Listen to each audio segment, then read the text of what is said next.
รื่องชื่อลือนามวิชาการสร้างสรรค์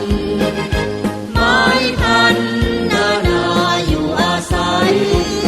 ศูนย์รวมความดีทั้งกายและใจสถิตในนามสถานการศึกษาโดนแดนยาคนและยาคนรุ่งเรืองแห่งกำเนิดการศึกษาเน้นวินัยศีลธรรมและจรรยาพัฒนาเยาวชนชาติไทยนัตติปัญญาสมาภาเครื่องชักพาน้อมนำจิตใจมีปัญญานำทางสว่างใสเทิดทูนไว้ให้อยู่ผู้แดนทองเขียวเหลืองวิไลองค์อาจเกรียงไกร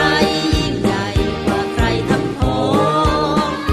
เรียนดีกีฬาเด่นไม่เป็นรอง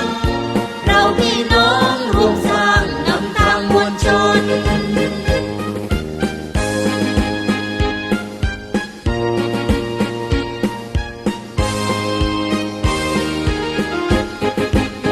เรื่องชื่อลือนามวิชาการสร้างสรรค์